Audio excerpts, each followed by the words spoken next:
바울 당시 유대인들은 그 로마 식민지 하에 있었습니다. 유대 지역을 다스리는 이 로마 총독이 벨릭스였는데, 이 벨릭스가 이 바울도 재판을 하면서 2년 정도 바울을 감옥에 수감했습니다. 그러다가 이 페스도라는 새로운 총독이 이제 벨릭스를 대신해서 유대 총독으로 새로 부임해 옵니다. 이 페스도 총독이 새로 부임해서 이제 예루살렘에 이제 방문을 하게 되는데, 그때 유대 지도자들이 이 바울을 그 예루살렘에 와서 재판을 받게 해달라고 그런 이제 부탁을 합니다. 그 이유는 이제 바울이 오는 길목에서 기다리고 있다가 바울을 암살하기 위해서입니다. 페스도는 바울에게 지금 이제 바울은 이제 가이사랴에 이제 감옥에 갇혀 있는데 그 바울에게 예루살렘에 와서 재판을 받지 않겠느냐고 의사를 묻습니다. 그러자 바울이 내가 로마 황제에게 상소를 한다고 이제 말합니다. 그때 이 팔레스타인 북부 지역을 다스리는 그 헤롯 아그리파 2세와 그의 여동생 버니게가 이제 유대 총독이 새로 왔기 때문에 인사차 이제 방문을 이제 하게 됩니다. 그러자 페스도는 그 아그리파 2세에게 이제 바울에 대해서 말하면서, 내가 이 바울 이 사람을 보니까 사형받을 만한 그런 죄는 없고 그 자기 그 민족의 어떤 종교적인 문제 때문에 지금 이렇게 고소를 당한 것 같다고 그렇게 말합니다.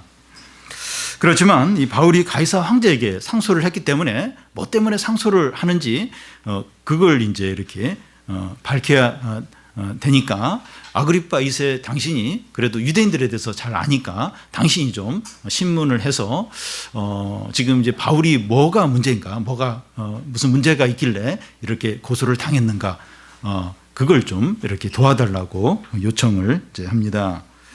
지금까지 바울은 4번에 걸쳐서 신문을 받았습니다. 이 시간 우리가 살펴볼 이제 아그리파 왕 앞에서의 신문은 이제 마지막으로 이제 신문을 받고, 이제 이 신문이 끝나면 로마로 이제 압송을 이제 받게 됩니다. 먼저 이제 재판의 상황을 이제 살펴보겠는데요. 그 25장 뒷부분에 나와 있는데, 그 아그리파 왕과 이 버니게가 왕복을 입고 앉아 있고 그의 신하들이 함께 앉아 있었습니다. 바로 옆에는 이 베스도 총독과 귀족들과 또 고위급 장교들이 앉아 있습니다. 그러니까 유대 지역의 제일 유명한 귀족들, 또 고급 어떤 장교들, 또 왕들이 다 이제 모여서 이제 바울을 신문을 하고 있는 겁니다. 그리고 헤롯 아그리파 이 집안은 기독교에 대해서 아주 적대적인 집안입니다. 이 그의 증조 할아버지인 그 헤롯 대제는 그 예수님이 태어났을 때 예수님을 암살하려고, 예수님을 죽이려고 그렇게 했었고, 그의 아들인 이 헤롯 안티파스는 세례요한의 목을 베었고, 또 헤롯 대제의 손자 아그리파 1세는 야고보 사도를 죽였고, 그의 아들 이 아그리파 2세가 지금 바울을 신문을 하고 있습니다. 그러니까 헤롯 집안은 이 기독교에 대해서 그 예수님과 그의 제자들, 믿는 자들에 아주 적대적인 그런 왕족이었습니다. 이런 자리에서 신문을 받는다면 누구라도 이제 기죽고 또 압도당하고 두려워 떨 겁니다. 근데 바울은 전혀 떨지 않는 거, 아주 당당하게 이 아그리파 2세 앞에서 신문을 받고 있습니다. 바울이 아그리파 왕 앞에서 이제 신문을 받는데, 신문을 받는 거, 이 재판이라기보다는 청문회와 좀 비슷합니다. 바울은 이 왕의 질문에 따라서 자기가 이제 어떤 삶을 살았는가 쭉 이야기를 합니다. 바울이 자기 이야기를 하면 할수록 죄와 어떤 불의와 뭐 거짓이나 이런 게 드러나는 것이 아니라 예수 그리스도의 어떤 영광과 이 복음이 이제 계속 이제 드러나는 겁니다. 어떤 사람이 자기 이야기를 하면 할수록 불법을 했던 일이나 욕심으로 살았던 삶이나 인간적인 자랑만 나오는 경우가 있습니다. 이것도 죄고 저것도 죄고 죄 짓는 것밖에 없는 겁니다.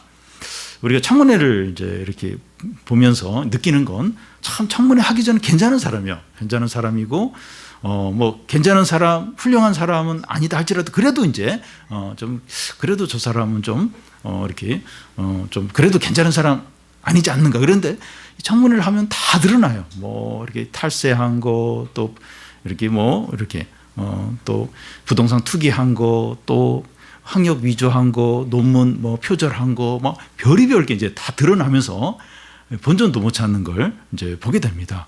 그러니까 괜찮은 사람인데 이렇게 파면 팔수록 이제 전에 몰랐던 어떤 새로운 불법들, 거짓들이 드러나는 경우가 얼마나 많은지 모릅니다. 그런데 어떤 사람 이야기를 이제 이렇게 해 보면 하나님이 응답해 주시고 인도해 주시고 함께 해 준 일들이 너무나도 많은 겁니다. 그래서 듣는 사람들이 그 은혜가 돼요. 위로를 이제 이렇게 받는 거예요. 그 얘기를 하기 전에는 잘 몰랐어요. 잘 몰랐는데 이야기를 하면 할수록 참 그 사람 안에 있는 어떤 아름다운 거, 참 귀한 것들, 그런 것들이 막 나오는 걸 이제 보게 됩니다.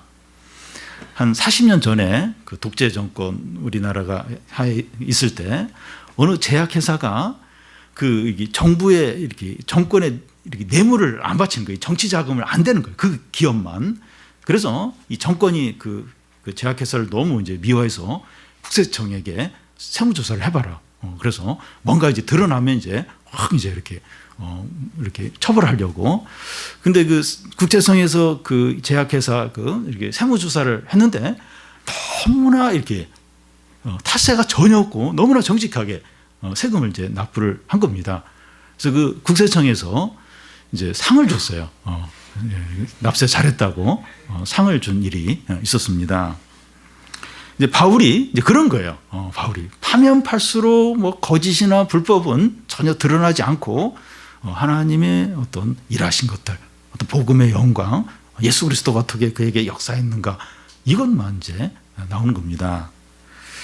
우리 안에서도 이제 좋은 것들이 나올 수 있도록 우리의 마음과 삶 안에 은혜로 이렇게 채우는 게 중요합니다. 그래서 사람들이 우리에 대해서 잘 몰라요. 그랬다가 우리를 알면 알수록 참 아름답고 귀하고 참 이렇게 하나님의 어떤 살아계심들, 이런 게 막 이렇게 자연스럽게 자랑하려고 그런 건 아닌데, 이야기를 하다 보니까 그런 게 계속 이야기를 하면 할수록 이렇게 진국이 참 귀한 것들이 막 나오는 이제 그런 이제 우리들이 이제 되어야 합니다.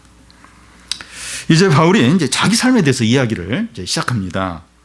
먼저 바울은 본래 어떤 자였다고 말합니까? 5절에 보면 이 바울은 예수님을 만나기 전에 가장 엄한 이 바리새인 생활을 했다고 말합니다. 그가 이제 율법에 얼마나 열심히 지나쳤는가 하면 그 9절에서 12절에 나오는데 나사렛 예수를 대적하여 많은 일을 해야 될 줄로 알았다는 겁니다. 율법에 보면 이 나무에 달려 죽은 자는 저주를 받은 자라고 그렇게 했는데 기독교인들은 나무에 달려 죽은 예수를 하나님의 아들이라고 믿는 겁니다. 그리고 예수는 분명히 죽었는데 기독교인들은 예수가 부활했다고 막 그렇게 전하니까 이런 그 기독교인들 그냥 놔둘 수가 없었던 겁니다. 그래서 그는 대제사장의 허락을 받아서 많은 성도들을 붙잡아 감옥에 가두고 죽이는데 찬송표를 던지고 회당에서 여러 번 채찍질하고 또 강제로 예수를 부인하게 하고, 그것도 부족해서 외국에까지 가서 기독교인들을 잡아 오려고 그렇게 했습니다. 그런데 이런 바울에게 어떤 일이 생기게 됩니까? 12절부터 15절까지 나오는데, 바울이 이제 기독교인을 잡으러 다메섹에 가까이 이제 갔을 때 하늘에서 태양보다 더 밝은 빛이 바울과 그 일행들에게 비쳤습니다. 바울은 너무 놀라서 땅에 엎드려졌는데 하늘에서 히브리어로 사울아 사울아 내가 어찌하여 나를 핍박하느냐 하는 겁니다.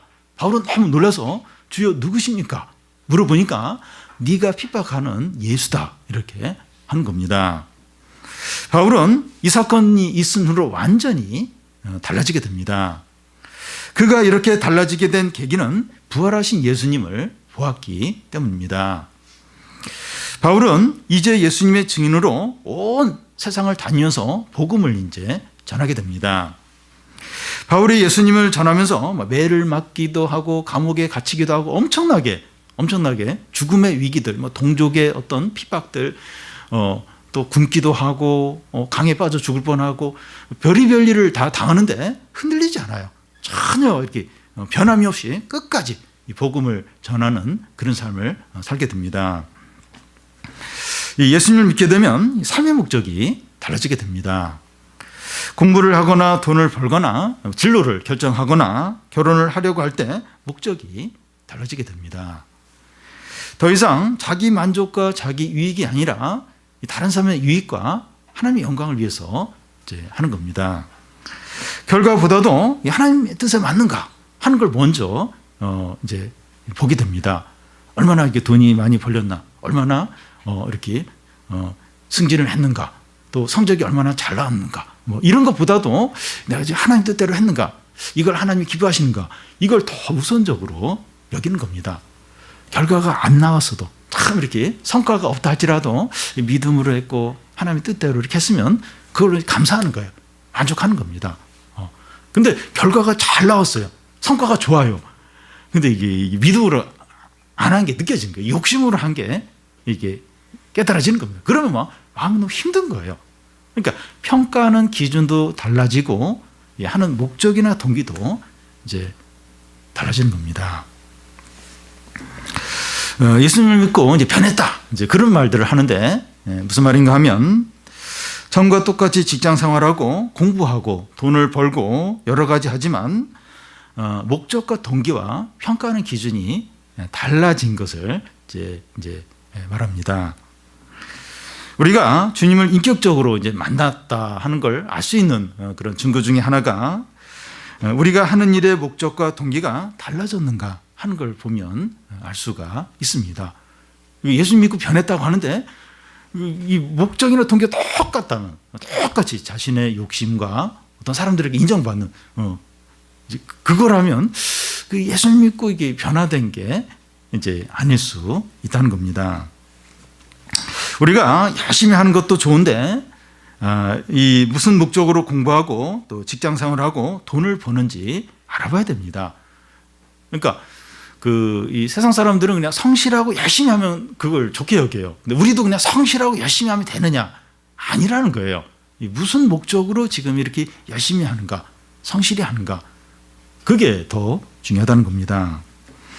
나의 만족과 욕심과 행복과 칭찬을 위해서냐, 아니면 이 다른 사람의 유익과 하나님의 영광을 위해서냐, 이제 하는 겁니다. 나의 어떤 행복, 나의 어떤 만족, 사람들의 어떤 칭찬들, 이제 그걸 위해서 내가 지금 이렇게 열심히 성실하게 하느냐, 아니면 하나님의 뜻을 이루고 하나님의 이름을 높이기 위해서, 그리고 다른 사람의 진정한 유익을 위해서 이렇게 하느냐, 이게 이제 중요합니다. 물론 우리의 만족과 유익을 위해서도 할 수 있죠. 그걸 뭐 전혀 이렇게 배제할 수 없습니다. 근데 이 하나님의 뜻이 더 우선이라는 겁니다. 하나님의 영광이 더더욱 이제 우선이라는 겁니다. 바울은 이 주님이 이제 그에게 이제 새로운 사명에 대해서 어떤 태도를 갖습니까? 19절을 보면 아그리빠 왕이여, 그러므로 하늘에서 보이신 것을 내가 거스르지 아니한다는 겁니다. 이 하늘에서 보이신 것을 내가 거스릴 수 있겠느냐 하는 겁니다. 세상 사람들도 이 하늘의 뜻이라면 절대로 거스르면 안 된다, 이제 이렇게 이제 말합니다. 내가 보니까 이건 하늘의 뜻이더라. 내가 이 일을 하는 게 내가 어떻게 이걸 거부할 수 있겠느냐. 이제 세상 사람들도 이제 그런 말을 합니다. 바울에게 주어진 사명은 하늘의 뜻이라는 겁니다. 하늘에서 하나님이 명령하신 것인데 어떻게 거절할 수 있겠느냐 하는 겁니다. 하늘에서 부활하신 주님이 나타나셔서 나에게 이런 말을 했는데 어떻게 내가 이걸 거절할 수 있겠느냐 하는 겁니다. 바울은 하늘에서 보여주신 하나님의 뜻에 따라서 모든 곳에 다니면서 복음을 전했습니다. 지금 재판석에 서서 하나님의 명령에 따라서 복음을 또 전하고 있는 거예요. 지금 이 순간도 내가 지금 이 재판을 받으면서 이렇게 복음을 전하는 것도 그 하늘에서 하나님이 나에게 그런 말씀을 하셨기 때문에 이런 일을 한다는 겁니다. 여러분, 이 그리스도인은 이 땅에 뿌리를 둔 사람의 말을 듣는 자가 아니라 하늘에 기초를 둔 하나님의 말씀을 듣는 자들입니다. 그러니까 땅에 기초를 둔 어떤 사람의 말들, 듣는 자들이 아니라 하늘의 기초를 둔 하나님의 말씀을 듣는 자들입니다. 우리가 듣는 말씀은 하늘의 출처를 둔 하나님의 말씀이고 죽음에서 부활하시고 하늘 보좌에 앉으신 분의 말씀입니다. 우리가 듣는 이 말씀, 우리가 읽는 이 성경 말씀은 하늘의 기초를 둔 거기서 나온 말씀이에요. 그리고 죽음에서 부활하신 분의 말씀인 겁니다. 그러니까 사람의 말이 아니에요. 그러니까 우리에게 많은 말들이 들려요. 그리고 또 뭐 여러 가지 책들도 있고 좋은 어떤 교훈들도 있는데 우리가 그런 걸 듣고 행하는 자들이 아니라 우리가 듣는 이 말씀은 하늘의 기초를 둔 하나님의 말씀이에요. 그러니까 세상 사람들도 이 하늘의 뜻이다 이러면 무슨 그런 운명적인 그런 이제 말일 수도 있지만 그러면 그걸 꼭 지켜야 된다고 그렇게 생각을 해요. 하물며 우리는 이제 하늘의 기초를 둔 하나님 말씀을 듣는 자들이에요. 그리고 죽음에서 부활하신 분의 이 말씀을 듣고 있습니다. 이 하나님의 말씀은 생명이고 구원이고 능력이고 영광이고 영원합니다. 하나님의 말씀은 1.1핵도 패해지지 않고 성취가 됩니다. 상황이 어렵고 고난 가운데 있다 할지라도 하나님의 말씀은 우리를 통해서 이루어져야 됩니다. 하나님의 뜻이 하늘에서도 이루어진 것 같이 땅에서도 이루어져야 되는 겁니다. 그러니까 하나님의 말씀이 다 성취가 돼요. 이렇게 빛이 있으라 하니까 빛이 있었고 또 육지가 생겨라 육지가 생겼고 해와 달이 있어라 하니까 해와 달이 있었습니다. 그러니까 이 파도도 주님이 잔잔하라니까 잔잔해졌습니다. 귀신도 나가라니까 귀신도 나갔어요. 그러니까 하나님 말씀대로 모든 게 이루어지는데 나한테는 말씀이 딱 이렇게 정지가 되고 하나님의 뜻이 나에게서 딱 막혀서 이루어지지 않고 이러면 안 된다는 겁니다. 네가 뭔데? 내가 뭔데? 모든 자연이 다 하나님 말씀에 순종을 하는데 나는 딱 안 들어요. 하나님의 말씀이 나에게서 딱 정지가 되고 하나님의 뜻이 더 이상 나에게서 안 이루어진다면 안 된다는 겁니다. 내 욕심과 이기적인 동기로 내 교만으로 하나님의 말씀이 나에게는 성취가 안 돼. 딱 정지가 돼. 그러면 안 된다는 겁니다. 바울은 이 하늘에서 이 주님이 자기에게 하신 말씀대로 예수 그리스도의 복음을 어디를 가든지 전합니다. 목숨 걸고 뭐 고난이 있든지 어렵든지 어디를 가든지 하늘에서 주님이 자기에게 하신 말씀대로 그대로 끝까지 순종을 합니다.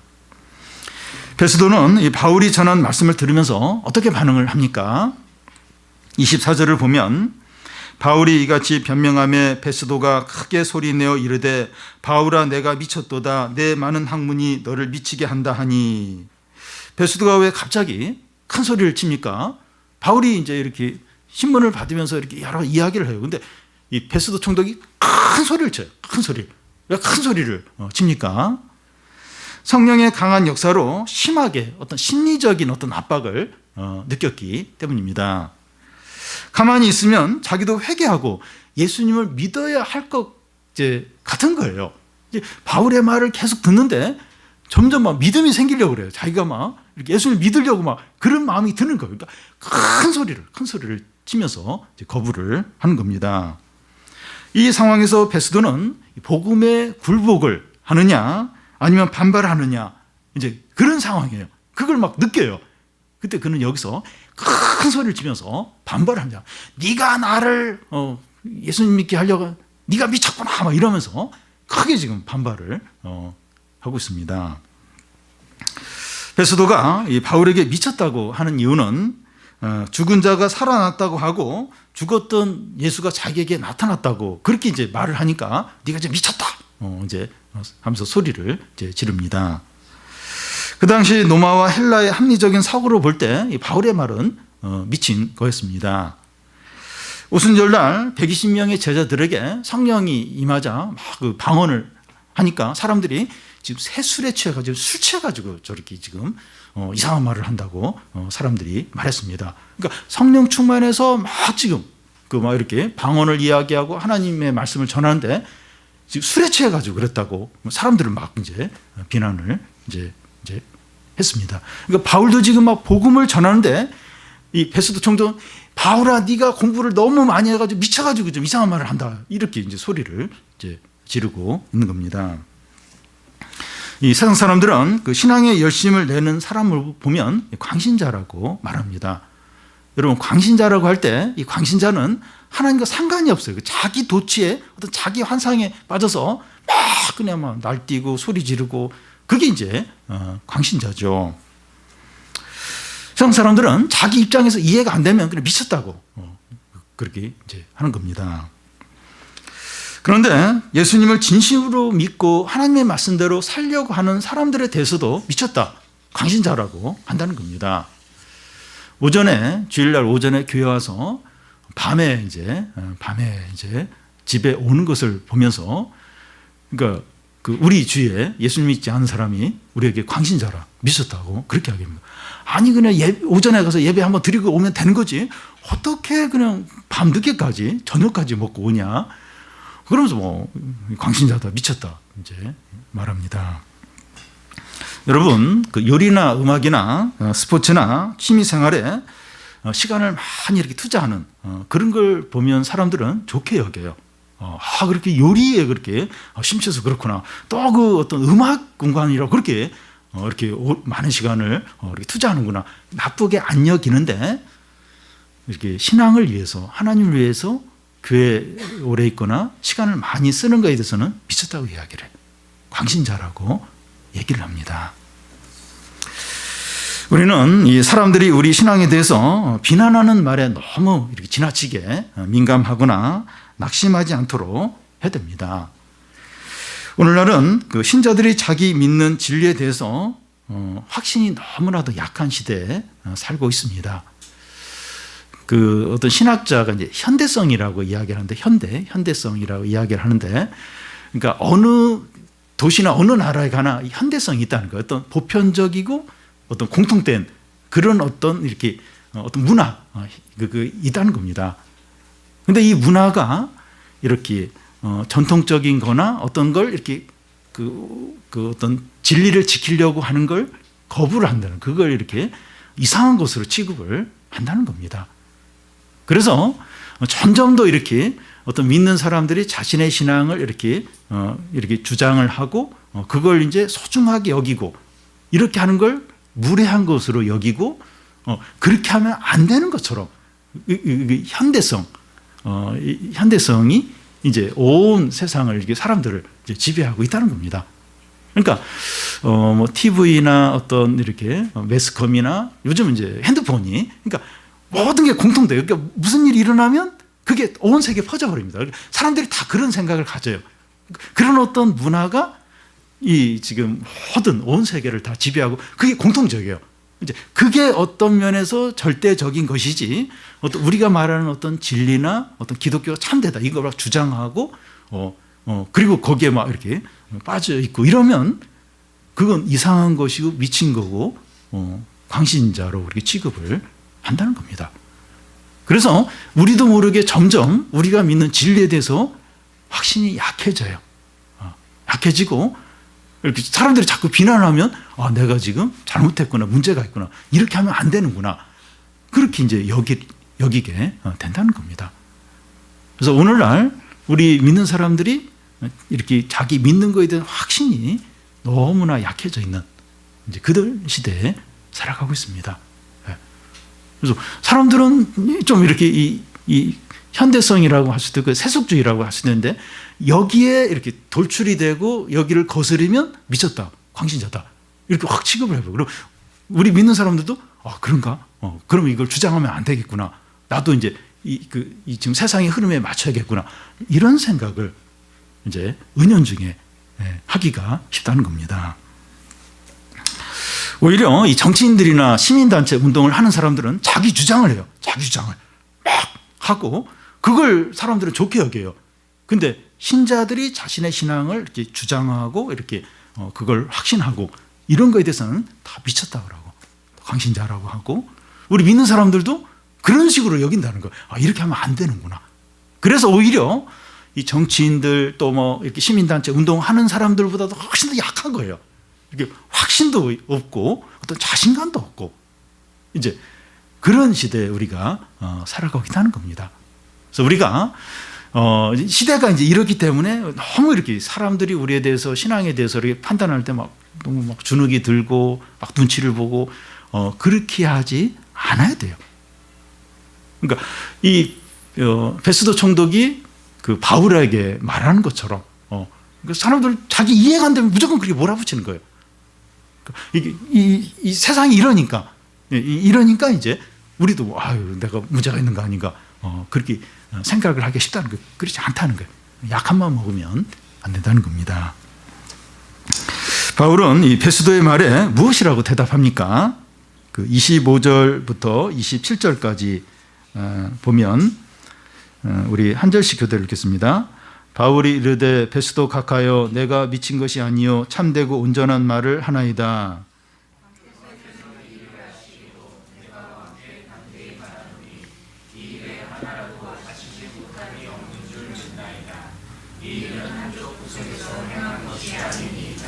아그리빠 왕이여 선지자를 믿으시나이까? 믿으시는 줄 아나이다. 예. 바울은 정중하게 나는 미친 것이 아니라 진리를 말하고 신중한 말을 하고 있다고 합니다. 바울은 자신의 말이 진리고 신중한 말이라고 하는 것은 아그리빠 왕이 다 알고 있다고 자신 있게 말하고 있습니다. 바울은 네가 미쳤다 막 이런 얘기할 때 주눅 들거나 눈치 보거나 그렇게 하지 않아요. 자신감 있고 확신이 있었습니다. 예수 그리스도의 일은 구석에서 이루어진 일이 아니라 공개적으로 이루어졌기 때문에 모든 사람이 다 아는 일이라는 겁니다. 여러분, 우리가 믿는 이 기독교는 서양 역사의 배경입니다. 이게 기독교를 빼놓고 서양 역사를 이야기를 할 수가 없어요. 예수 그리스도가 이렇게 십자가에 죽고 그것도 그 역사를 나누는, 기원전과 기원후를 나누는 그런 분기점입니다. 근데 점점 이제 이 시대는 그런 걸 부인해요. 예수 그리스도를 또 부인하고 그러니까 우리도 은연중에 막 이렇게 위축이 되는 거예요. 위축이 되고 이렇게 자신감이 없고 지금 총독과 그 아그리파 왕 앞에서 바울이 그 얘기를 해요. 예수 그리스도 그 일은 그냥 구석에서 이루어진 일 아니라 모든 사람이 다 안다는 거예요. 유대에 있는 모든 사람이 다 아는 사실이라고. 그리고 아그리파 왕 당신도 유대인이기 때문에 더더욱 이 사실을 잘 안다고. 왜 모르는 것처럼 나한테 뭐 미쳤다 그러고 그러냐. 지금 그 이야기를 하고 있습니다. 그런데 아그리파 왕은 무슨 말을 합니까? 28절을 보면 아그리파가 바울에게 이르되 내가 적은 말로 나를 권하여 그리스도인 되게 하려 하는도다. 아그리파는 지금 바울이 자기를 그리스도인 되게 하려고 한다는 것을 강하게 느끼고 있습니다. 그는 지금 너와 같이 그 예수쟁이가 되라는 말이냐 이제 하는 겁니다. 아그리파 왕은 바울의 전도에 당황하면서 어떻게 해서든지 피하려고 이제 합니다. 여러분, 지금 상황을 보면 너무나도 놀랍습니다. 바울은 제수로 이 베스도 총독과 아그리파 왕 앞에서 신문을 받고 있는데 지금 상황은 그 두 사람이 바울로부터 전도를 받지 않으려고 발버둥을 치면서 도망가려고 한다는 겁니다. 지금 바울은 지금 쇠사슬에 묶여서 신문을 받고 있어요. 근데 한 사람은 왕이에요. 한 사람은 총독입니다. 근데 그 두 사람이 바울에게 전도를 받지 않으려고 피하려고 발버둥을 치면서 막 도망을 하려고 이제 한다는 겁니다. 성령의 능력이 얼마나 놀라운지 모릅니다. 여러분, 사회적인 지위나 내가 얼마나 가진 게 되느냐, 내가 얼마나 똑똑하냐 이런 게 중요한 게 아니라 성령의 능력에 다 이렇게 사로잡히는 게 중요합니다. 그러니까 분위기를 보십시오. 지금 귀족과 왕과 총독과 막 이렇게 그 왕복을 입고 다 차려입고 다 앉아있고 바울은 이제 쇠사슬에 묶여서 혼자 신문을 받아요.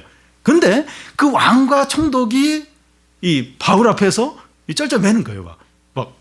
막 부인하려고 하고 안 믿으려고 하고 네가 뭐 미쳤다고 하고 그러면서 막 그 발버둥을 치고 있는 겁니다. 주도권은 바울에게 다 있는 거예요. 바울이 막 자꾸 흔들고 있는 거예요. 아무것도 없는데 이 성령의 능력이 함께 하니까 압도를 하는 거예요. 그 왕과 총독을 자꾸 흔드는 겁니다. 총독과 왕은 뭐 어떻게 해서든 막 피해 보려고 막 발버둥을 치고 이제 있는 겁니다. 여러분 중요한 게 내가 얼마나 사회적인 지위가 있고 학벌이 있고 내가 얼마나 잘생기고 내가 가진 것이 많고 그게 아니라는 거예요. 이게 복음을 전하고 믿음으로 사는데 그게 아니고 이 성령의 능력에 사로잡혀 있느냐 아니면 자신의 어떤 가진 거 가지고 뭘 하려고 하느냐 이제 그런 차이라는 겁니다.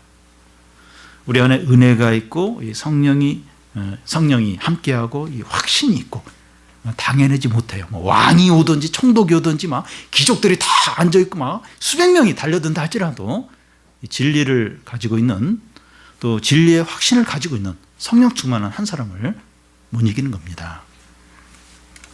이런 상황에서 바울이 무슨 말을 합니까? 29절을 보면 바울이 이르되 말이 적으나 많으나 당신뿐만 아니라 오늘 내 말을 듣는 모든 사람도 다 이렇게 결박된 것 외에는 나와 같이 되기를 하나님께 원한다고 말합니다.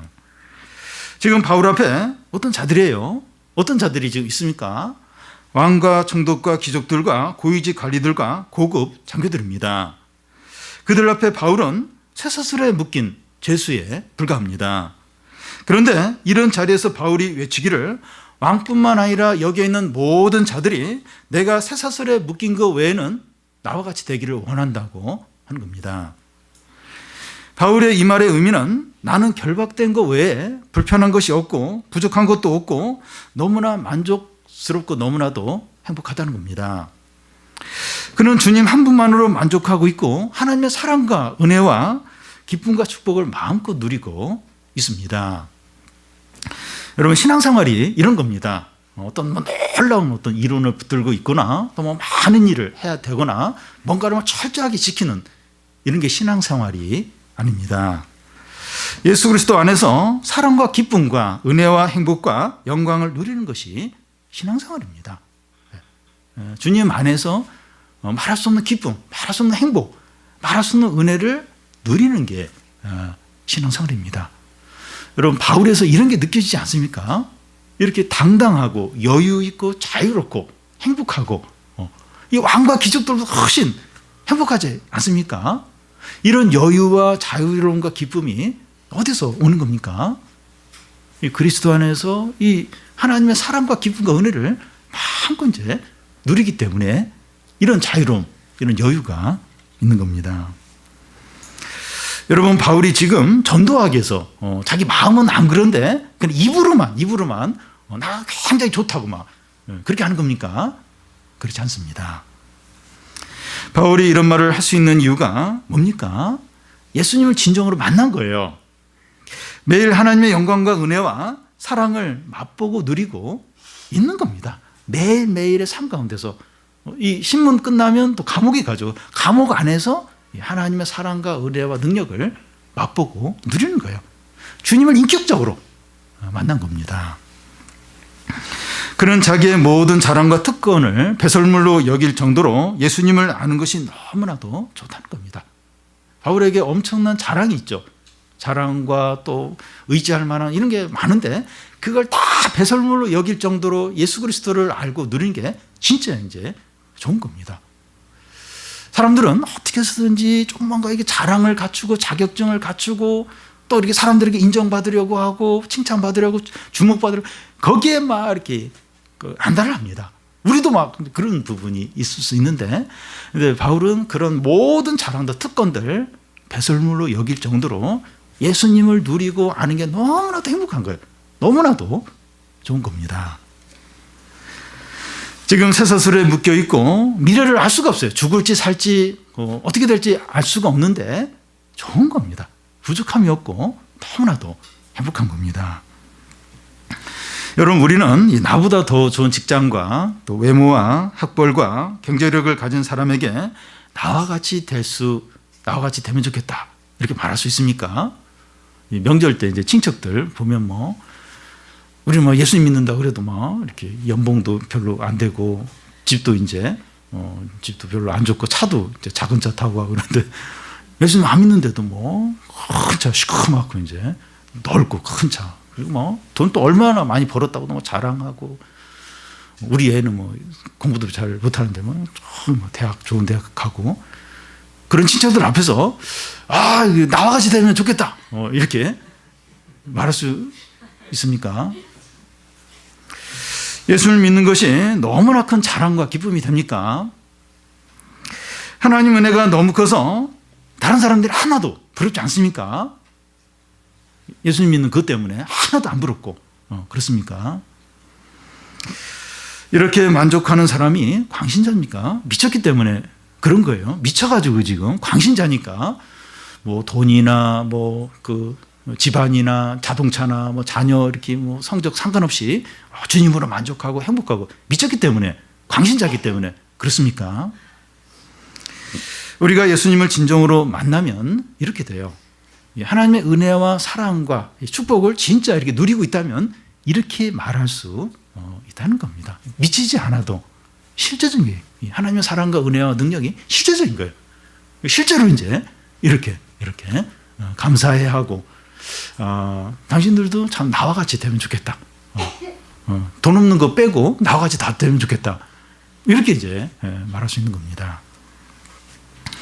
오늘날 믿는 자들의 불행이 무엇인가 하면 하나님을 머리로 알지 인격적으로 이제 모르는 겁니다. 우리 자신의 믿는 것에 대해서 확신이 없어요. 확신이 없습니다. 자기보다 지적이거나 지위가 높거나 가진 것이 많은 사람을 보면 위축이 돼요. 열등감을 이제 갖는 겁니다. 우리가 믿는 복음에 자신감이 없습니다. 세상 사람들은 자기가 믿는 거에 대해서 신앙과 상관없는 그런 거에 대해서 확신을 가져요. 자신감을 가져요. 그런데 그런 사람들보다 못하게 우리는 진리를 알고 있는데 영원한 말씀을 알고 있는데 하늘에서 온 하나님의 말씀을 알고 있고 영생을 얻었는데 구원을 받은 하나님의 자녀인데 이거에 대해서 자신감이 없어요. 확신이 없습니다. 누가 막 미쳤다 그러면 진짜 미친 줄 알아요. 내가 미쳤나? 내가 너무 지나친가? 내가 믿는 이 진리에 문제가 있는 건 아닌가? 이제 그렇게 이제 생각을 한다는 겁니다. 이 시대가 그래요. 이 시대가 어떤 보편적인 어떤 이 세속적인 이게 쫙 깔려 있고 이게 어떻게 보면 종교입니다. 이게 신앙이에요. 이게. 그래서 여기에 위배되는 것들을 인정을 안 해요. 인정을 안 하고 이상한 취급을 받아 이상한. 그래서 우리도 은연중에 이렇게 신앙을 가져도 그냥 내면적인 나만의 어떤 그런 걸 가져야지 이걸 이렇게 바깥으로 내놓으면 안 되는 거예요. 이렇게 주장을 하면 안 되는 거예요. 확신을 가지면 안 되는 겁니다. 누가 뭐라 그러면 얼마든지 이렇게 양보하고 얼마든지 타협하고 진리나 신앙에 대해서 그렇게 해야 이게 옳은 것처럼 여겨지는 그런 어떤 시대에 우리가 이제 살고 있는 겁니다. 그래서 이제 신자의 어떤 우리 믿는 사람들의 불행이 여기에 있어요. 자신의 믿는 것에 대해서 확신하지 못하고 자신감을 갖지 못하는 여기에 믿는 사람들의 이제 불행이 이제 있는 겁니다. 우리가 외적인 조건이 우리보다 더 좋은 사람 앞에서 나와 같이 되기를 원한다고 말할 수 없다면 우리는 아직 주님을 인격적으로 만나지 못한 것일 수 이제 있다는 겁니다. 예수님 인격적으로 만나고 이제 구원 받았다 할지라도 이 하나님의 은혜와 사랑과 능력과 축복을 이렇게 누리는 삶을 살고 있지 못할 수 있다는 겁니다.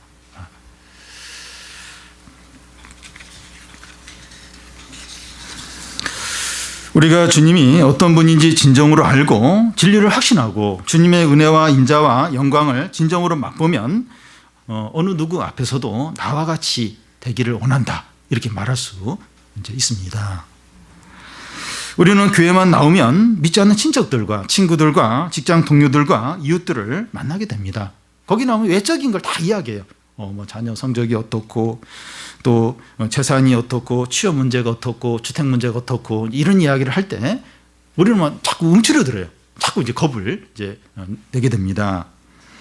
그런데 우리의 눈과 마음이 열려서 하나님의 영광과 인자와 은혜를 맛보고 누리도록 기도하시기를 바랍니다. 복음과 진리에 대한 확신과 자신감을 달라고 기도를 하시기 바랍니다. 이 기도가 얼마나 필요한지 몰라요. 우리 안에 자신감과 확신이 너무 약해졌습니다.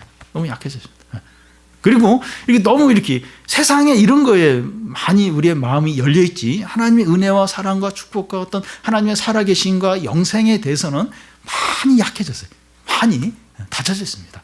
그래서 우리 마음과 눈이 열려서 하나님의 은혜와 사랑과 능력과 영광을 실제적으로 느낄 수 있겠다. 그리고 우리 마음에 이 자신감과 확신을 달라고, 이 진리와 이 복음에 대해서 자신감과 확신을 달라고 기도를 해야 됩니다. 하나님의 영광과 은혜와 축복이 세상의 자랑들보다도 못한가? 열등한가? 그렇지 않습니다. 그렇지 않아요. 근데 지금 그런 게 자꾸 주입이 돼요. 그런 것처럼 자꾸 이렇게 자꾸 그런 어떤 생각이 들게 만든다는 겁니다. 우리가 얼마나 존귀하고 복된 자인 줄 알고 주위에 있는 사람들에게 나와 같이 되기를 원한다, 이렇게 말을 함으로 사람들이 이렇게 복음을 알고 또 하나님을 알고 말씀을 통해서 그들도 이렇게 구원받고 또 하나님 나라가 임하고 하나님의 뜻이 우리를 통해서 이루어지기를 바랍니다.